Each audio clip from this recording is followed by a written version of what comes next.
नमस्कार विद्यार्थी मित्रांनो, जी के वाली मॅडम या यूट्यूब चॅनलमध्ये तुमचं खूप खूप स्वागत आहे. आज आपण पाहणार आहोत उच्च न्यायालय भरती या परीक्षेमध्ये येणारी अतिशय महत्त्वाची प्रश्नोत्तरे. मित्रांनो, जर तुम्ही चॅनलवर नवीन आला असाल तर चॅनलला सबस्क्राईब करून घ्याल. चला तर मग आपण आपल्या प्रश्नाला सुरुवात करूया. तर आजचा आपला पहिला प्रश्न आहे, भारतीय संविधानातील मूलभूत हक्क कोणत्या भागात आहेत? ऑप्शन आहे ए भाग 2, बी भाग 3, सी भाग 4, डी भाग 5. आणि या प्रश्नाचे उत्तर आहे ऑप्शन बी भाग 3. भारतीय संविधानातील मूलभूत हक्क तिसऱ्या भागात आहे.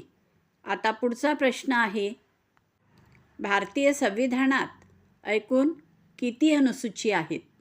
तर ऑप्शन आहे ए 10, बी 11, सी 12, डी 9. आणि आपल्या या प्रश्नाचे उत्तर आहे ऑप्शन सी 12.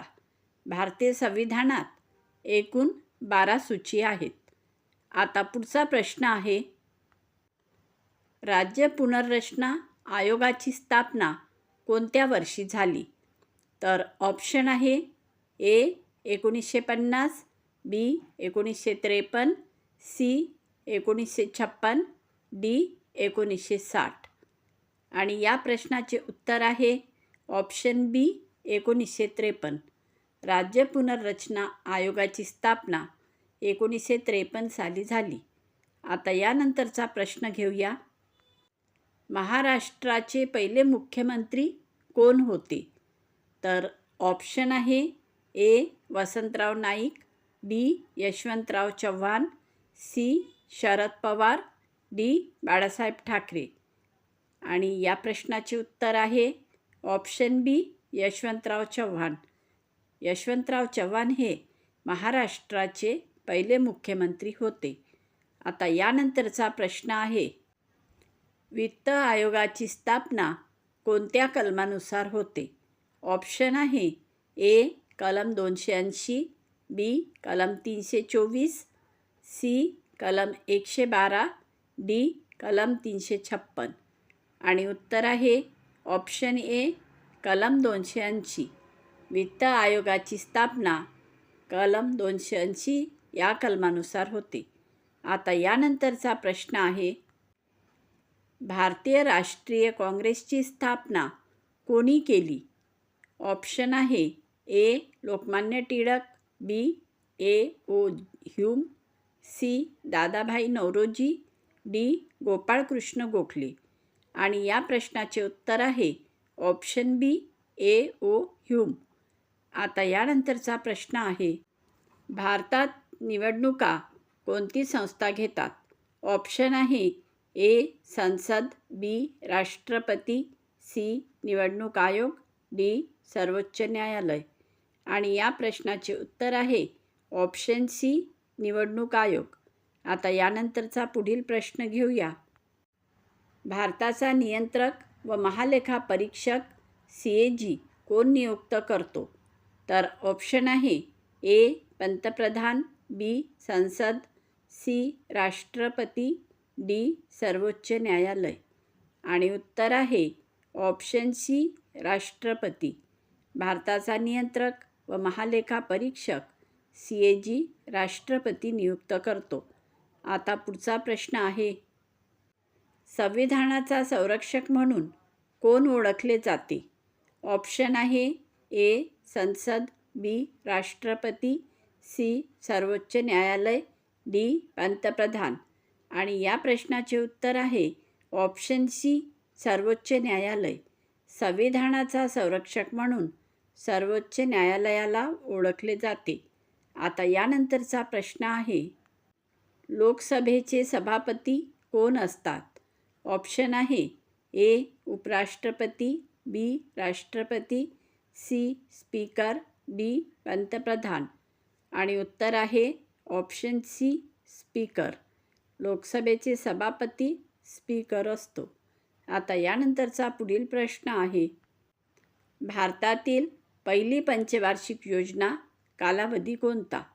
तर ऑप्शन आहे ए 1950 ते 55, बी 1951 ते 56, सी 1952 ते 57, डी 1955 ते 60. आणि उत्तर आहे ऑप्शन बी 1951 ते 56. आता पुढचा प्रश्न आहे, कोणत्या कलमानुसार राष्ट्रपती राजवट लागू होते? तर ऑप्शन आहे ए कलम 352, बी कलम 356, सी कलम 360, डी कलम 370. आणि उत्तर आहे ऑप्शन बी कलम 356. आता यानंतरचा प्रश्न आहे, महाराष्ट्र विधानसभेचा कार्यकाळ किती वर्षाचा असतो? तर ऑप्शन आहे ए 4, बी 5, सी 6, डी 7. आणि उत्तर आहे ऑप्शन बी 5. महाराष्ट्र विधानसभेचा कार्यकाळ 5 वर्षाचा असतो. आता यानंतरचा प्रश्न आहे, भारतातील पहिली लोकसभा निवडणूक कधी झाली?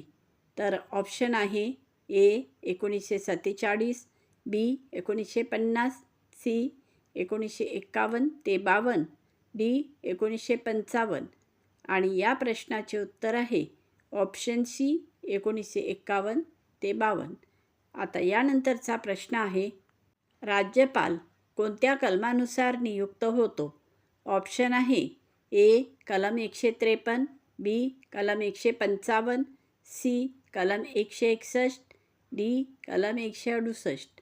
आणि उत्तर आहे ऑप्शन बी कलम 155. आता पुढील प्रश्न घेऊया, भारताचे राष्ट्रगीत प्रथम कधी गायले गेले? तर ऑप्शन आहे ए 1911, बी 1920, सी 1930, डी 1947. आणि या प्रश्नाचे उत्तर आहे ऑप्शन ए 1911. भारताचे राष्ट्रगीत प्रथम 1911 साली गायले गेले. आता यानंतरचा प्रश्न आहे, महाराष्ट्राची निर्मिती कोणत्या दिवशी झाली? ऑप्शन आहे ए 15 ऑगस्ट 1947, बी 26 जानेवारी 1950, सी 1 मे 1960, डी 2 ऑक्टोबर 1959. आणि या प्रश्नाचे उत्तर आहे ऑप्शन सी 1 मे 1960. महाराष्ट्राची निर्मिती 1 मे 1960 रोजी झाली. आता पुढचा प्रश्न आहे, रिझर्व्ह बँक ऑफ इंडियाचे मुख्यालय कुठे आहे? ऑप्शन आहे A Delhi, B Mumbai, C Pune, D Nagpur. आणि या प्रश्नाचे उत्तर आहे option B Mumbai. Reserve Bank of इंडियाचे मुख्यालय मुंबई इथे आहे. आता यानंतरचा प्रश्न आहे, भारतीय संसदेमध्ये किती सभागृहे आहेत? ऑप्शन आहे ए 1, बी 2, सी 3, डी 4. आणि या प्रश्नाचे उत्तर आहे ऑप्शन बी 2. भारतीय संसदेमध्ये 2 सभागृहे आहेत. आता पुढचा प्रश्न आहे, भारतातील सर्वात लांब नदी कोणती? तर ऑप्शन आहे ए यमुना, बी गोदावरी, सी गंगा, डी नर्मदा. आणि आपले या प्रश्नाचे उत्तर आहे ऑप्शन सी गंगा. भारतातील सर्वात लांब नदी गंगा नदी आहे. आता यानंतरचा प्रश्न आहे, भारतीय संविधान अंमलात कधी आले? ऑप्शन आहे ए 15 ऑगस्ट 1947, बी 26 जानेवारी 1950, सी 26 नोव्हेंबर 1949, डी 2 ऑक्टोबर 1950. आणि उत्तर आहे ऑप्शन बी 26 जानेवारी 1950. भारतीय संविधान 26 जानेवारी 1950 रोजी अंमलात आले. आता यानंतरचा प्रश्न आहे, क्षेत्रफळानुसार भारतातील सर्वात मोठे राज्य कोणते? तर ऑप्शन आहे ए महाराष्ट्र, बी मध्य प्रदेश, सी राजस्थान, डी उत्तर प्रदेश. आणि उत्तर आहे ऑप्शन सी राजस्थान. क्षेत्रफळानुसार भारतातील सर्वात मोठे राज्य राजस्थान हे आहे. आता पुढचा प्रश्न आहे, भारताचे चलन कोणते? तर ऑप्शन आहे ए डॉलर, बी टका, सी रुपया, डी येन. आणि या प्रश्नाचे उत्तर आहे ऑप्शन सी रुपया. भारताचे चलन रुपया आहे. आता यानंतरचा प्रश्न आहे, लोहपुरुष म्हणून कोण ओळखले जातात?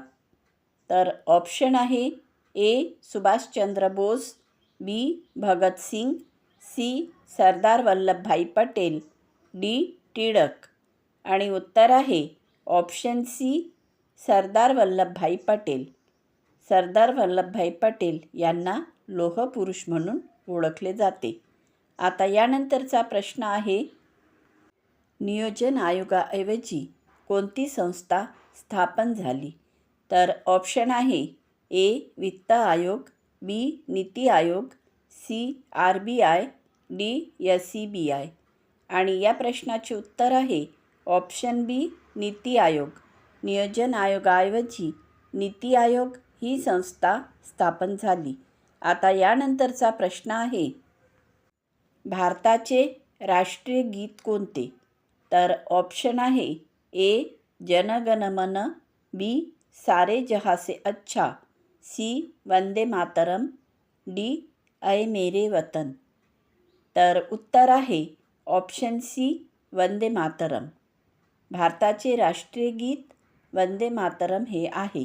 तर मित्रांनो, जर तुम्हाला आमचा हा व्हिडिओ आवडला असेल तर व्हिडिओला लाईक करा, चॅनलला सबस्क्राईब करा, व्हिडिओला शेअर करा आणि बेल आयकॉन प्रेस करायला विसरू नका, जेणेकरून तुमच्यापर्यंत आमचे असेच अभ्यासाचे नवनवीन व्हिडिओ पोहोचत राहतील.